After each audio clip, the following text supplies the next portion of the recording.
শেখ হাসিনাকে ফোন করে ক্ষমা চাচ্ছেন উপদেষ্টা পরিষদের কয়েকজন উপদেষ্টা সহ জুলাই আন্দোলনের সম্মুখ সারির কয়েকজন নেতা।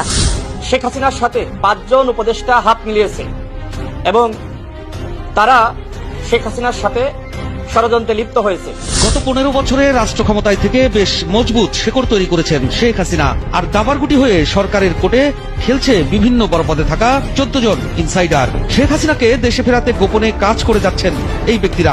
আওয়ামী লীগ ফিরে আসবে, সামনে একটা ধামাকা হবে। আওয়ামী লীগের সামনে 7 দিনের মধ্যে চলে আসবে। আওয়ামী লীগের যারা আস্থাগত রাজনীতি করবে তারা যদি রাজনীতিতে ফিরে আসতে চায় আসবে। প্রিয় দর্শক, আরও একটি নতুন নিউজে আপনাদেরকে স্বাগতম। দর্শক, বাংলাদেশের রাজনৈতিক প্রেক্ষাপট সর্বশেষ যেই পরিস্থিতি তৈরি হয়েছে তারই আলোকে বেশ কিছু আপডেট, বেশ কিছু নিউজ নিয়ে আবারও হাজির হয়েছি। দর্শক, ভিডিওগুলো খুবই আনকমন, নিউজগুলো খুবই আনকমন, যেগুলো দেখলে আপনার চোখ কপাল উঠে যাইবে। আমরা সংরক্ষণ করেছি, সেই ভিডিওগুলোই আপনাদের সম্মুখে তুলে ধরবো। দর্শক, মূল ভিডিওতে চলে যাওয়ার আগে আপনাদেরকে অনুরোধ করব, আমাদের চ্যানেলে নতুন হয়ে থাকলে সাবস্ক্রাইব করে পাশে থাকা বেল আইকনটিতে অল দিয়ে রাখুন।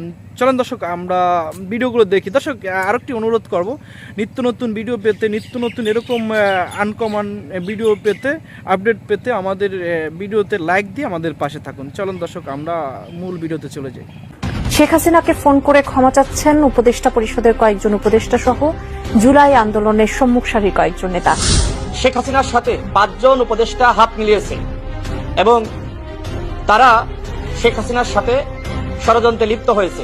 গত 15 বছরে রাষ্ট্র ক্ষমতায় থেকে বেশ মজবুত শেকড় তৈরি করেছেন শেখ হাসিনা, আর দাবারগুটি হয়ে সরকারের কোর্টে খেলছে বিভিন্ন বড় পদে থাকা 14 জন ইনসাইডার। শেখ হাসিনাকে দেশে ফেরাতে গোপনে কাজ করে যাচ্ছেন এই ব্যক্তিরা। আওয়ামী লীগ ফিরে আসবে, সামনে একটা ধামাকা হবে। আওয়ামী লীগের সামনে 7 দিনের মধ্যে চলে আসবে। আওয়ামী লীগের যারা আস্থাগত রাজনীতি করবে তারা যদি রাজনীতিতে ফিরে আসতে চায় আসবে। উপদেষ্টারা পালাচ্ছেন এমন খবর বেশ কিছুদিন ধরেই ঘুরে বেড়াচ্ছিল সংবাদ মাধ্যমে। তবে এবার শেখ হাসিনার কাছে উপদেষ্টারা আশ্রয় চেয়েছেন বলে প্রমাণ পাওয়া গেছে, যা নিয়ে তোলপাড় রাজনৈতিক অঙ্গন।